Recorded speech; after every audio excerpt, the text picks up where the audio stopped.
정면 승부 3라운드 정면 인터뷰입니다.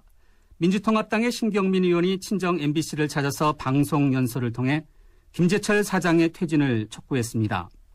신 의원은 어제 18대 대통령 정강정책 방송 연설에 출연해서 김재철 사장뿐 아니라 MBC 파업 사태와 MBC 보도의 문제점에 대해서도 지적했습니다.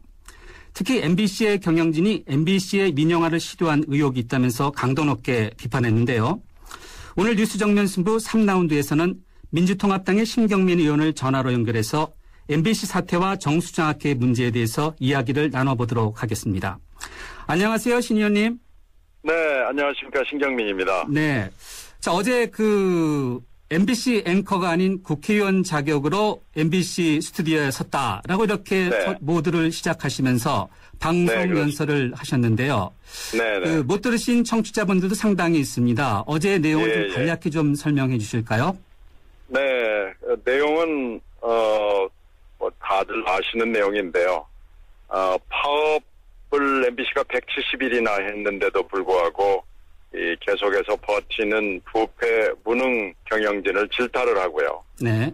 MBC가 특히 뉴스 면에서 추락하고 타락까지 했다.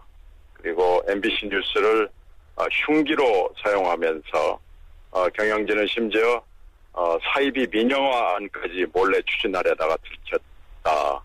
이 모든 사태는 정권이 개입하는 데 있는 거 아니겠느냐. 그래서 앞으로 여야 모두가 방송의 탈정치화를 하자. 그래서 김재철 방지법을 만들자. 이런 내용을 얘기했습니다. 네. 의원님께서는 많은 분들이 봤을 거라고 말씀을 하셨지만요. 제가 이제 인터넷에 보니까 이제 신경민 기습 작전 이런 검색어로 상당히 많이 올라와 있고 제가 샅샅이 뒤지지는 않았습니다만은 신경민 기습 작전 동영상 화제라고 해서 제가 좀 뒤져보니까 일부는 구동이 되는데 클로징 멘트가 안 나오는 것도 있고 또 어떤 것은 또 전부가 아니라 일부만 나오는 것도 있더라고요.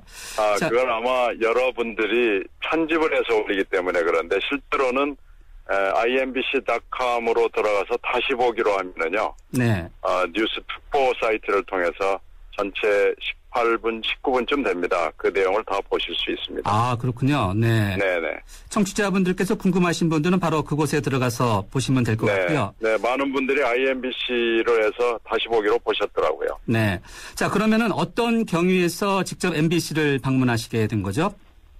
이것은 이제 지금 문재인 후보가 민주당의 후보 아닙니까? 그래서 이 선거법에 따라서 이 정강정책 방송을 하기로 되어 있습니다. 그래서 문 후보가 나갈 수도 있고요. 문 후보가 지정하는 방송 연설원 자격으로 나가게 된 겁니다. 그래서 사실은 문 후보가 지정을 하면 아무나 나갈 수 있는 건데요. 원래는 이 KBS, MBC 다 나가게 돼 있는데 KBS 텔레비전이 밤 11시에 시청률이 높은 시간대에 민주당에 제안을 했고 MBC TV는 낮 11시 때를 제안을 했습니다. 그러니까 낮 시간대가 아무래도 시청률이 낮죠. 그래서 문 후보의 스케줄이 맞지를 않아가지고 시청률이 낮은 때 MBC TV를 저보고 나가달라고 요청을 한 거죠. 그래서 이제 제가 그걸 가기로 결정을 했고요. 그러다가 보니까 이제 제가 원고를 쓰게 됐고, 그래서 일이 이제 이렇게 됐는데 MBC 입장에서는 왜 하필 신경민이냐 하는 생각이 있을 수 있죠. 네. 제가 신 의원님 트위터하고 또 한 언론 보도를 이렇게 보니까 MBC 쪽에서 신 의원님이 방송을 한다는 것을 사전에 몰랐던 듯한 분위기인데 맞습니까? 아니 몰랐다기보다는요. 월요일에 저희 당에서 통보를 했기 때문에요. 보고는 월요일에 됐는지 화요일에 됐는지 모르겠습니다만은 제가 간다는 사실은 알았는데요. 원고가 이제 좀 늦게 갔습니다. 원고 작성을 하고 이러느라고 아마 제 기억에는 화요일 밤 무렵에 원고가 갔을 거예요. 그러니까 원고를 보고 좀 놀랐을까 그런 느낌이 좀 있습니다.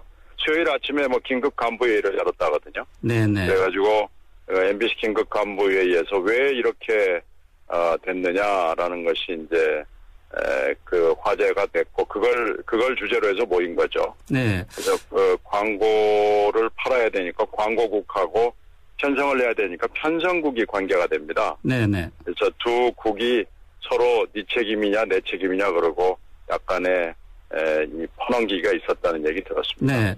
자, 어제 방송에서 언급하신 내용 가운데 이른바 김재철 방지법 어떤 내용이죠? 네. 이 지금 현재 방송사의 사장을 선임하는 구조를 보면 KBS의 경우에는 이사회가 11명이고요. 네. MBC 경우에는 9명입니다. 박문진 이사가요. 네. KBS는 그러다 보니까 여야의 지분이 7대4고 MBC는 6대3이 됩니다. 네. 그러니까 그리고 모든 의제는 다수결로 결정이 되고요. 사장 선임을 포함해서. 네. 그러니까 7명과 6명을 가진 절대 다수죠. 그러니까 여권 내지는 지배 권력이 결정하는 대로 KBS와 MBC의 주요한 결정이 다 이루어지게 돼 있습니다. 네. 그러니까 다시 말하면 사장은 정권 마음대로 가는 겁니다. 네. 그러니까 어떤 인물이 훌륭한 인물이 있어도 사장 근처에 갈 수가 없는 거죠. 네. 그래서 지금 이 김재철 사장 노릇을 하고 있는 이 김재철 경우에 보면은 사장을 할 수 없는 사람이 사장이 되는 이유가 정권 마음대로 되는 이 구조에 있거든요. 네네. 그래서 이 구조를 바꿔야 된다라는 것이 제 생각이기도 하고 사실 방송에 조금이라도 관심과 식견이 있는 사람은 다 얘기하는 겁니다. 한 가지 이해가 방지법이라고 붙였습니다. 네네. 한 가지 이해가 안 가는 것이요. 네. 어제 김재철 사장이 해외만을 두고 임시 이사회가 열렸었죠. 그랬죠. 근데 야당 추천 인사들 아무래도 3명 네. 정도인데 여기서 해임안을 자진 철회했는데 그 이유는 무엇인가요? 자세하고 구체적인 사정은 사실 저도 잘 모릅니다.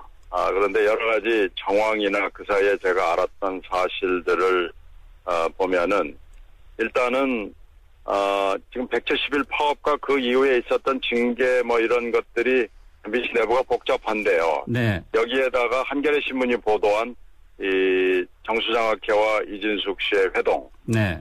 거기서 이 사이비 민영화 방안을 내놓고 특정 후보를 지지하는 안이 나왔거든요. 네. 이게 그 해임안에 일단 반영이 안 돼 있습니다. 그리고 또 하나는 김재철 사장이 환경노동위원회 국회 상임위원회 소환을 받고도 증인으로 출석하지 않고 갑자기 해외로 도주를 해버렸습니다. 네. 지금 현재도 아직 돌아오지 않고 있거든요. 네. 그래서 이 김 사장의 이런 무리한 해외 도피에 대해서도 책임을 물어야 되는 거 아니냐라는 거죠. 그러니까 해임안에 들어가야 될 여러 가지 내용이 두 가지나 더 생긴 거죠. 네.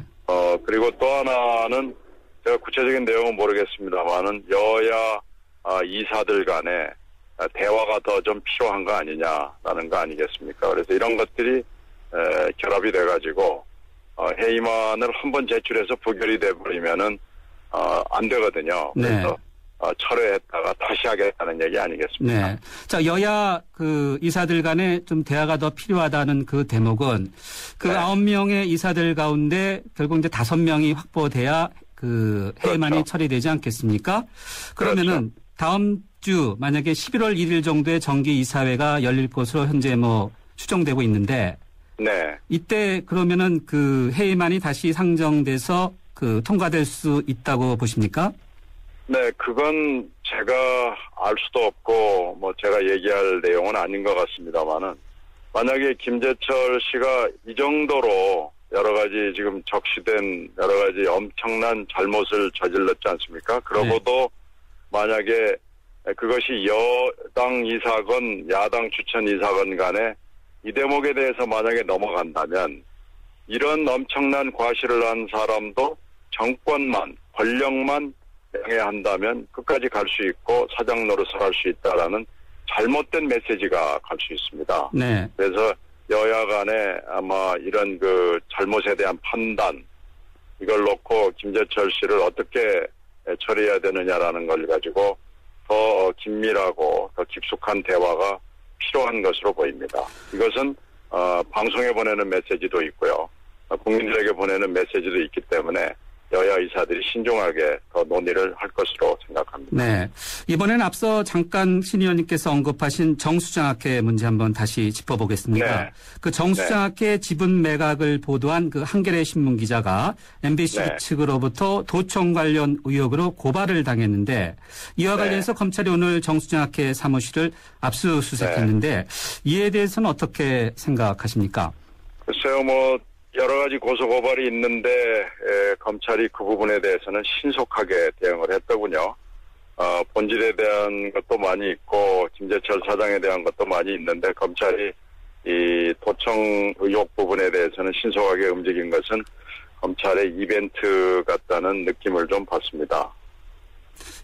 그리고 이 지배구조 개선의 방식과 방안에 있어서 납득할 수 없는 부분이 있거든요. 네. 그 내용에 대해서 대화록의 내용에 대해서는 한 글자도 정수장학회건 이진숙 씨건 MBC 건 간에 이론을 제기하지 못했기 때문에 네. 거의 다 맞는 사실로 보이고요. 이 지배구조 개선의 필요성 그리고 방식과 방안에 대해서는 지금 전혀 엉뚱한 방향으로 진행돼 온 것으로 판명이 된 겁니다. 네. 이 부분에 대해서는 언급이 없고 더 이상의 책임 추궁도 없고 그 대화록이 어떻게 나왔느냐라는 부분에 대해서 지금 검찰이 관심을 갖고 또 MBC도 관심을 갖고 그렇다는 것은 이것은 저희들로서는 납득할 수 없는 대목입니다. 네, 그 박근혜 후보는 그 정수장학회 문제를 이제 하루빨리 털고 싶어하는 입장 아닙니까? 그래서 기자회견도 했었는데요. 근데 오늘 박근혜 후보가 이런 얘기를 했습니다. 마음의 상처와 피해를 입으신 분들에게 진심으로 사과를 드린다면서 이제는 그 아버지 박정희를 놓아드렸으면 한다. 이런 말을 하면서 과거사에 대해서 다시 한번 사과를 했다고 볼 수 있는데 박 후보가 이 정수장학회 문제 등 과거사 문제에서 다 털었다고 보십니까? 어떠십니까? 글쎄요, 터는 방법은 그 말로만 하지 말고 행동으로 보여주면 금방 될 수 있죠. 그 정수장학회 문제는 행동으로, 이건 유족을 통해서 사회로 환원하는 결단을 하면은 아주 간단한 일인데, 그걸 하지 못하고 말로 하고 최필립 이사장은 계속 버티고 있고, 지금 이 모양은 진정한 사과로도 볼 수 없고요. 해결도 아니고요. 네. 더군다나 강탈이라는 역사적 사실에 대해서도 이해를 하지 못하고 있는 데 대해서는 100마디 말을 해도 국민들이 이해할 수 없고 저도 개인적으로 이해를 못하겠습니다. 네. 자, 마지막으로요. MBC는 그 신 의원님의 친정이기도 하고 또 의원님의 선후배 또 동료들이 현재도 계시지 않습니까? 또 어떤 면에서는 그 마음이 편치 않으신 분도 있을 텐데 자, MBC에 바라는 점 또는 있다면요. 마지막으로 한마디 이른바 신경민의 클로징 멘트로 해 주실 수 있겠습니까? 네. 그래서 지금 MBC 안타까운 모습은 권력이 어떻게 한 방송을 추락하고 타락시킬 수 있는지를 잘 보여주는 겁니다. 또 권력이 부역하고 추종하는 사람들을 동원해서 한 조직을 갈라지고 바꿀 수 있게 하는지도 잘 보여주는 거죠. 그러나 그 권력은 그 마지막과 끝이 반드시 있습니다. 그리고 좋은 언론은 하늘에서 떨어지는 달콤한 과실이 아니라 치열하게 싸워서 얻어지는 맑은 물과 같습니다. 여러분들의 건투를 빕니다. 신 의원님 오늘 말씀 감사합니다. 네, 고맙습니다. 네, 지금까지 민주통합당의 신경민 의원이었습니다.